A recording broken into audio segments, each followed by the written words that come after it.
احتساب عدالت نے نواز شریف کی 3 نیب ریفرنسز یکجا کرنے کے متعلق تفصیلی فیصلہ جاری کر دیا۔ فیصلے میں کہا گیا ہے کہ اس حکم نامے کے ذریعے ریفرنسز کو یکجا کرنے کی درخواست خارج کی جاتی ہے۔ 2 ملزمان مفرور ہیں۔ ایک ملزم کی آسانی کے لیے دائر درخواست پر تینوں ریفرنسز یکجا نہیں کیے جا سکتے۔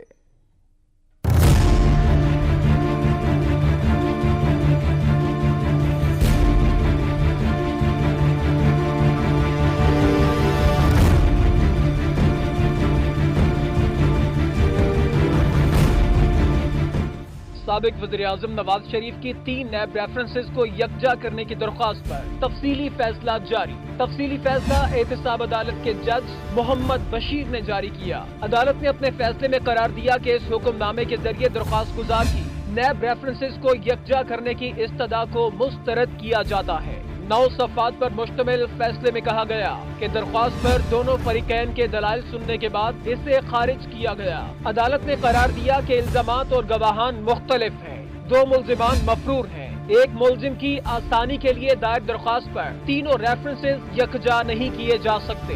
نواز شریف کے خلاف تینوں ریفرنسز عبوری ہیں۔ مزید ریفرنسز اور ملزمان بھی آ سکتے ہیں۔ سابق وزیراعظم نواز شریف نے نیب ریفرنسز کے خلاف سپریم کورٹ میں درخواست دائر کر رکھی تھی، جس میں موقف اختیار کیا گیا کہ نیب نے مختلف اثاثوں پر احتساب عدالت میں 3 ریفرنسز دائر کیے، جبکہ نیب سیکشن 9 کی ذیلی شق 5 کے تحت ریفرنس ایک ہی دائر ہوتا ہے۔ نیب قانون کے تحت اثاثے جتنے بھی ہوں جرم بھی ایک ہی تصور کیا جاتا ہے، لہٰذا عدالت عظمیٰ نیب کی جانب سے دائر کیے گئے 3 ریفرنسز کو ایک ریفرنس میں تبدیل کروانے کا حکم دے۔